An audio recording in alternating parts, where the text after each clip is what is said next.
Our first guest tonight is an Emmy Award-winning actor you know from his work in The Birdcage, Ray Donovan, and The Simpsons. All 4 seasons of his show Brockmire are streaming on Hulu now. Here's my conversation with Hank Azaria. Welcome back, Hank. How are you? I'm hanging in there. Seth, how you doing? I'm doing all right. I want to start by talking about the Mets. Usually we would be in a completely different part of the season. You're both a Mets fan and a Knicks fan, and with those teams, has the pause on live sports been good for your mental health, or do you still desperately miss it? Both. I mean, I saw somebody post online yesterday like, wow, I watched a movie tonight that I enjoyed where normally I would just have freaked out and got wildly frustrated with the Mets. I mean, what have I been thinking all these years? Peace in my life. Yeah, but on the one hand, it's fun. It's a relief not to watch the Knicks and Mets fail miserably. On the other hand, I'd sort of give anything to watch them fail miserably right now. Yeah. My father-in-law loves music the way I love sports, and I realize that when he goes to a concert, there's never a chance that he's going to leave upset. Like, the band is going to play the hits, whereas it's just you're flipping a coin when you go to see a sports game. I want to talk about Brockmire, and I want to get to, like, how the character has evolved. But this started as sort of a classic sketch character that has now, which is incredible, endured 4 seasons on television. But how did you first come up with the character? It's been this is the voice of Jim Brockmire. I call it the generic 70s baseball announcer voice. And, I was, 15 years old. I'm going to tell you the story as Jim Brockmire, Seth. I was 15 years old in the year was 1979. And right about then, it started occurring to me that why do all these guys talk this way? Do they sound like this in their personal lives? Like when they're dirty talking, their good lady wives during sex, do they still come out this way? Do they sound this way when they're wasted?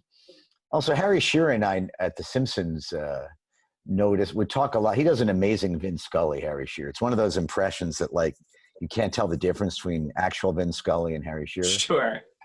And we noted that baseball announcers can say pretty much whatever they like as long as they give the count afterwards, So, hey, I spent most of last evening with an 8-ball of cocaine and a prostitute as Johnson swings and misses at a breaking ball, 0-1. And so that became like the comic premise is just what weird stuff can you say and give the count, and then do these guys always talk like this? And what's funny, given your SNL roots, by the time I was about 15 years ago, maybe, so I must be about 40, early 40s. I'm like, I always wanted to be on SNL. I always felt like my skill set would have been good over there. Yes, very much so. It would have been very good. Never did I have the opportunity, and I don't write for myself very well, so it just wasn't a natural for me. And so I walked into my agent's office and I'm not on SNL. Where can I have these bunch of characters? Where can I do them? They were like, well, Will Ferrell created Funny or Die for almost exactly this purpose. And it really does speak to how funny the sketch was in the beginning. And I think, if you watch the pilot episode, it feels like sort of a sex romp and this funny idea of a guy coming undone. And yet it's you guys have attacked addiction, you've attacked relationships. And I mean, it's mind blowing to me that you did this 4th season. Obviously, you filmed it before any of 2020 started getting crazy, but you jumped basically 10, 15 years into the future. Baseball is hanging on for dear life. The world is coming undone. I mean, do you guys talk about how far ahead of the curve you were and how unfortunate that you were so right? It was wildly precognitive, season 4.